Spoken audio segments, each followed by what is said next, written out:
সম্মানিত দর্শক, পুলিশের দুইজন IGP, inspector general of police, একেবারে একই সঙ্গে গ্রেপ্তার হয়েছেন। অবিশ্বাস্য ঘটনা। তাদেরকে হাতকড়া পরিয়ে আদালতে নেওয়া হয়েছে এবং যে দৃশ্য আমরা এই বাংলাদেশে দেখলাম, এটি আমরা আসলে কেউ কল্পনা করতে পারিনি। এই দৃশ্য থেকে আল্লাহ রাব্বুল আলামিন আমাকে আপনাকে হেদায়েত দান করুন এবং আমরা যেন এইরকম অনাকাঙ্ক্ষিত, অনভিপ্রেত যে পরিবেশ এবং পরিস্থিতি, তার থেকে রক্ষা পেতে পারি, সেই তৌফিক এনায়েত করেন। একেবারে সর্বশেষ যিনি আইজি ছিলেন মিস্টার মামুন, আর তার আগের এবং তারও আগের, অর্থাৎ 2014 সনের যে হেফাজতের ঘটনা, সেই ঘটনার সময় তিনি ছিলেন এডিশনাল আইজি অ্যাডমিন। তো যা হোক, কিন্তু যেহেতু তার সঙ্গে আওয়ামী লীগের একটা ভালো সম্পর্ক ছিল এবং তিনি আসলে মনে প্রাণে সবসময় আওয়ামী লীগ করতেন, আওয়ামী লীগকে ঘিরেই তার স্বপ্ন ছিল এবং তিনি জানতেন যে আওয়ামী লীগ না থাকলে তিনিও থাকতে পারবেন না, জনাব শহীদুল হক।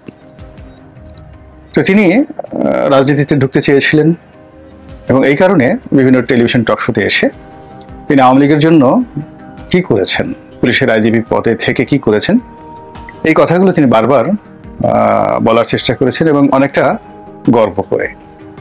তো হেফাজতের ম্যাসাকার থেকে শুরু করে আর অনেকগুলো, বিশেষ করে ওই সময়টিতে ঢাকার রাজপথে যে আন্দোলন করছিল, বিশেষ করে শেয়ার মার্কেটে যারা হারিয়েছিলেন, পুঁজি হারিয়েছিলেন, তাদের বিরুদ্ধে পুলিশ অ্যাকশনের জন্য তিনি বিখ্যাত ছিলেন। তো এই কারণে আওয়ামী লীগ যারা বিরোধী শক্তি রয়েছে, তাদের কাছে তিনি ছিলেন চক্ষুস্বর। যদিও ব্যক্তিগত জীবনে তিনি ওয়েল বিহেভড, অনেকের সাথে ভালো ব্যবহার করেন, ছোটখাটো নরম প্রকৃতির মানুষ এবং অবস্থা, দৃষ্টি এবং কথাবার্তায় তাকে আপনাকে খুব সন্ত্রাসী প্রকৃতির লোক মনে হবে না। তো সেই মানুষটি একটা বই লিখেছেন এবং সেই বইতে আবার তিনি অকপটে অনেক কথাগুলো বলেছেন। যেমন পুলিশ যে সকল জঙ্গি নাটক করত এবং সেই সকল জঙ্গি নাটক নিয়ে সাবেক প্রধানমন্ত্রী শেখ হাসিনা তিনি কি ধারণা পোষণ করতেন, সেই কথাগুলো তিনি তার বইতে উল্লেখ করেছেন। বিশেষ করে 32 নম্বরের কাছাকাছি কলাবাগানের একটি বাড়িতে যখন এরকম একটি ঘটনা ঘটলো, অর্থাৎ জঙ্গি নাটক হলো, তো সেই ঘটনার পরে প্রধানমন্ত্রী খুব বিরক্ত হলেন। বিরক্ত হয়ে তিনি বললেন যে এই ঘটনাটি ইচ্ছে করলে অন্য জায়গায়ও ঘটাতে তোমরা পারতে, এখানে কেন ঘটাতে হবে 32 নম্বরের এত কাছে। তো এটি দ্বারা দু ধরনের মেসেজ আমরা পাই। প্রথম মেসেজ হলো, পুলিশ যে সকল কর্মকাণ্ড ঘটাতো সেগুলো যে নেহায়েত নাটক, এটি সাবেক প্রধানমন্ত্রী বুঝতে পারতেন, এক। আর দ্বিতীয় যেটি, পুলিশের পক্ষ থেকে যদি এইরকম মেসেজ দেওয়া হয় যে আমরা এত কষ্ট করে যে কাজগুলো করেছি সেটিকে প্রধানমন্ত্রী কোনোদিন মূল্যায়ন করেনি। এখন কলাবাগানে 32 নম্বরের কাছাকাছি যদি জঙ্গির আস্তানা তৈরি করে, তাহলে আমরা সেটাকে অন্য জায়গায় কিভাবে ঘটাবো।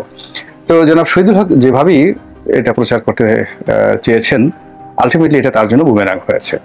আওয়ামী লীগের পক্ষ থেকে এটিকে আত্মঘাতী মনে করা হয়েছে, আর পুলিশের পক্ষ থেকেও তিনি নিন্দিত হয়েছেন যে এই সকল কথা না লিখলেও তো ভালো হতো।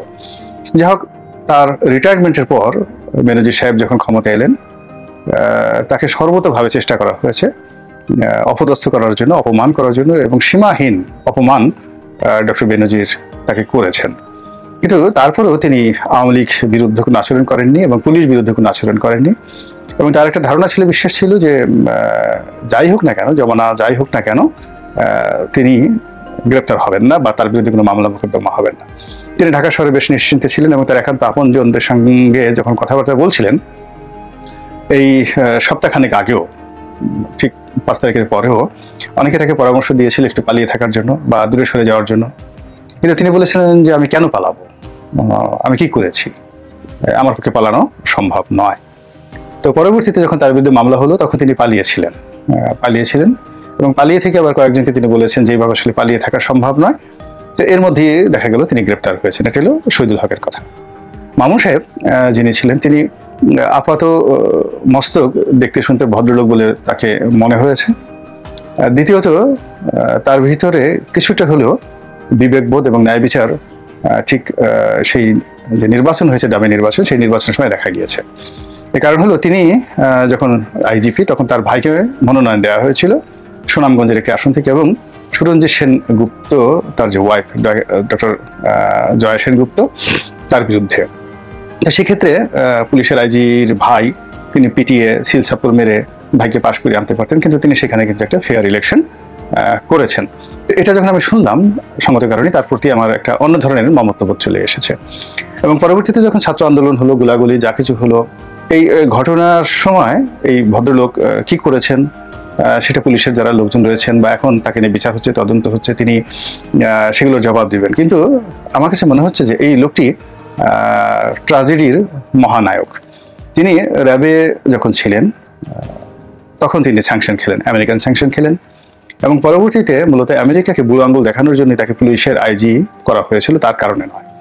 আর দ্বিতীয়ত তাকে যখন আবার এক্সটেনশন দেওয়া হলো তখন মূলত তাকে মানে এই ফাঁদে আটকানোর জন্যই মূলত শেখ হাসিনা এই কাজটি করেছিলেন, যে আমাকে সে তুমি কই যাও, শেষ পরিণতিটা তুমি ভোগ করে যাও। তো এই কারণে উনি আগ্রহী ছিলেন না এই এক্সটেনশনের জন্য। তারপর আরো অনেক কিছু যেগুলো আমরা শুনতে পাই, পুলিশের বিভিন্ন সোর্স থেকে শুনতে পাই, কিন্তু নিয়তি তাকে ট্র্যাজেডির নায়কে পরিণত করেছে।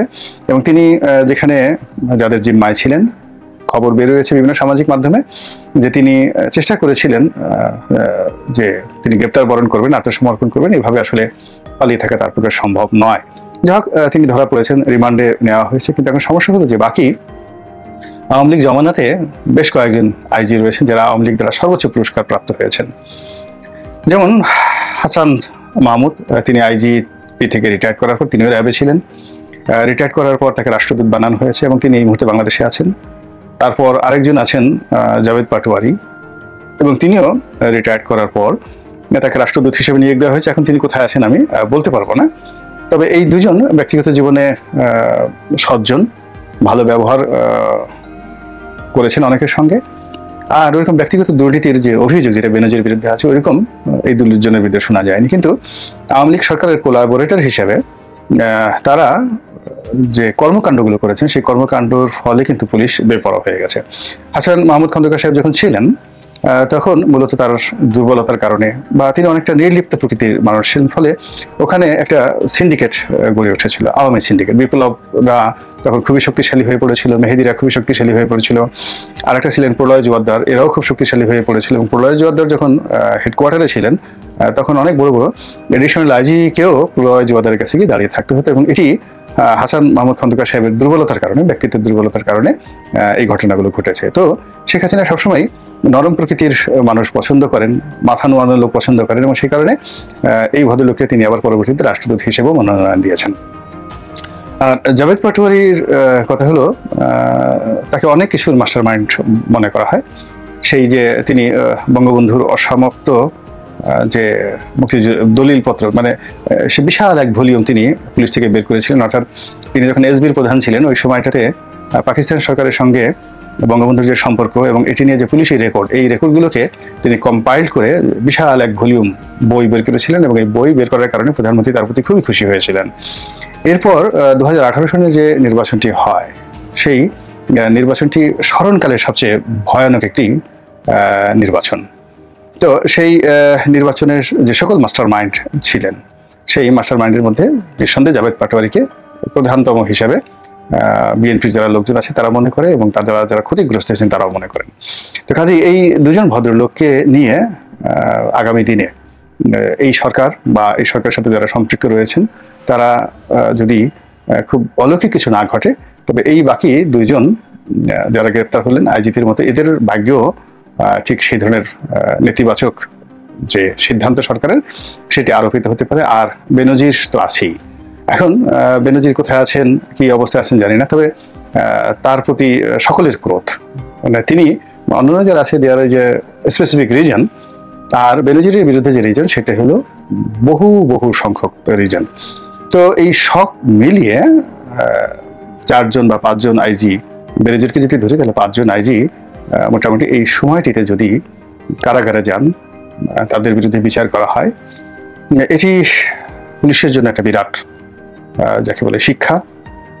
এবং যারা বিভিন্ন সময় সরকারের দালালি করতে চান, শাসন কর্তৃপক্ষের দালালি করতে চান, তাদের জন্য এগুলো পোর্ট্রেট হয়ে থাকবে। অতীতে বেশ কয়েকজন আইজি তারা জেলে গিয়েছেন, বিভিন্ন সময়টিতে গিয়েছেন, কিন্তু সেগুলো মানুষ মনে রাখেনি, মানে পুলিশ মনে রাখেনি। কিন্তু এই শেখ হাসিনার কোলাবোরেটর হিসেবে যে 5 জন আইজির নাম আমরা এই মুহূর্তে বললাম, তো তাদের মধ্যে একমাত্র নূর মোহাম্মদ সাহেবই তুলনামূলকভাবে পরে এমপি হয়েছিলেন, কিন্তু সামহাও এই ভদ্রলোক সম্পর্কে এরকম কারো নেতিবাচক নাই। তিনি আপাতমস্তক ভদ্রলোক হিসেবে যাকে বলে পরিচিত, এবং তিনি সর্বশেষ তাকে যেভাবে অপমান করে মনোনয়ন থেকে বঞ্চিত করা হয়েছে, ফলে তার প্রতি এক ধরনের সফট কর্নার রয়েছে। তিনি আওয়ামী লীগে ঢুকেছিলেন বটে, তবে আওয়ামী লীগ দ্বারা তিনি সম্মানিত হননি, বরং ক্ষেত্র বিশেষে খুবই অসম্মানের শিকার হয়েছেন দল কর্তৃক এবং দলের হাইকমান্ড কর্তৃক। তো এর বাইরে অন্যান্য যারা আইজি ছিলেন তারা অর্থনৈতিকভাবে, সামাজিকভাবে বিভিন্নভাবে পুরস্কৃত হয়েছেন, এবং আওয়ামী লীগ তাদেরকে যথেষ্ট গুরুত্ব দেওয়ার চেষ্টা করেছে। তো এই 5 জন আইজিপি কন্টেম্পোরারি তারা যদি বিচারের আওতায় আসেন, তাহলে পুলিশ বাহিনীর মধ্যে মনে হচ্ছে যে একটা ইতিবাচক ধারা আসবে।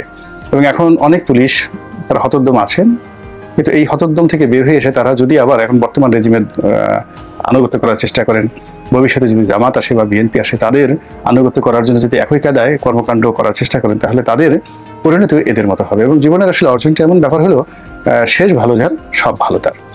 এবং আপনি সারা জীবন অনেক উপার্জন করলেন, অনেক ভালো ভালো কর্মকাণ্ড করলেন, কিন্তু জীবনের শেষ মুহূর্তের একটি ঘটনা সারা জীবনের আনন্দ কেড়ে নিতে পারে। এখন আপনি আইজি সাহেব ছিলেন, হাজার কোটি টাকার মালিক, কত মানুষ সেলুট দিয়েছে, রাস্তাঘাট ফাঁকা হয়ে গেছে আপনার জন্য, কিন্তু হাত করা পড়ার অবস্থায় আপনি এখন আদালতের কাঠ গড়ে দাঁড়াচ্ছেন। এবং আপনাকে জেলখানাতে নেওয়ার পর সেখানে অন্যান্য আসামিদের সঙ্গে আপনার যে বসবাস, এই বসবাস যে কত নির্মম, কত নিষ্ঠুর এবং কতটা অবমাননাকর, এটি ঢোকার পর আপনারা বুঝতে পারবেন। একটা ছোট্ট উদাহরণ দেই, প্রকৃতি কিভাবে নিষ্ঠুর আচরণ করে। আমি জেল থেকে বেরোলাম, বেরোনোর পরে পুলিশ হেডকোয়ার্টারে গেলাম, এমনি একটা কাজ ছিল, কাজের জন্য। তো সেখানে যেহেতু শহীদুল হক সাহেবের সঙ্গে আমার একটা খুব ভালো সম্পর্ক ছিল, তো আমি আমার স্ত্রী সহ তার রুমে ঢুকলাম, দুপুরে কিছু নাস্তা করলাম। তো ওই দিন ঢাকার অবস্থা খুব উত্তাল ছিল, 2013 সনে সরকার বিরুদ্ধে আন্দোলন খুব তুঙ্গে ছিল। এখন উনি হেসে দিলেন আমাকে দেখে, বললেন, রনি ভাই আসছেন, আপনার মতো মানুষ জেলে গেল, অথচ আমরা কেউ কিছু করতে পারলাম না, আমার আসলে করার কিছু ছিল না, তো দুঃখ প্রকাশ করা ছাড়া কিছুই করেন, আপনি আসছেন ভাবিকে নিয়ে, খুব খুশি হয়েছি।